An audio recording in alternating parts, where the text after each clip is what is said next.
بۆم بگێڕەرەوە چۆن حەمزەت شەید وی گێڕێتەوە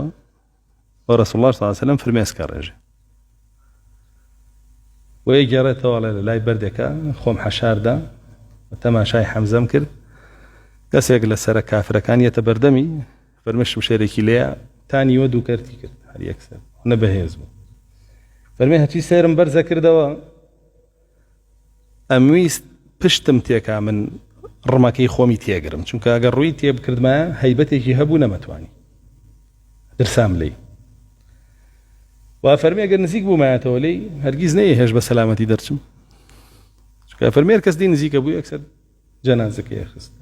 ئەی کوشت فەرمێ کە پشتی تێکردم مەشغوڵ بوو بە دوو سێ کەسەوە لە پەنا بەردێکا بووم یەکسەر سەرم بەرز کردەوە نیشانەم گرتەوە و ڕمەکەی خۆم لە پشتەوە لیا و لە پێشەوە لە سکیەوە هاتە دەرەوە فەرمێ بەو شێوە کوشتم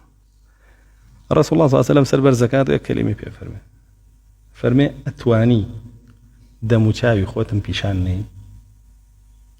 هروان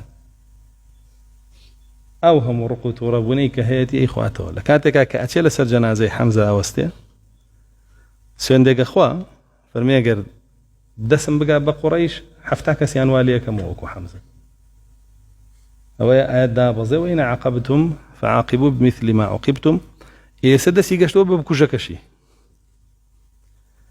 کەچی لەبەر ئەوەی مسڵمانە بێت لێی خۆشە بێ ئەو ڕقەی خۆی خواتەوە و لێی خۆشە بێت جا وەحشی خۆی باسیەکە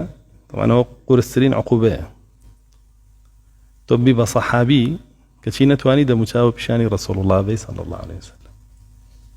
جا وەحشی خۆی فەرمێ لە هەموو تەمەنما زۆرترین خەفەتم بەوە خوارد پێم خۆش بوو بگەڕێمەوە کۆیلایەتی و ئەوەی پێ نەوتمایە ڕەسوڵ الله صلی الله عليه وسلم بچوومایەتەوە کۆیلە بوومایە لە لای کەسێک بەس ڕەسوڵ الله صلی الله عليه وسلم وای پێ نەوتمایە هەر بۆ خەفەتەشەوە وەفاتەکە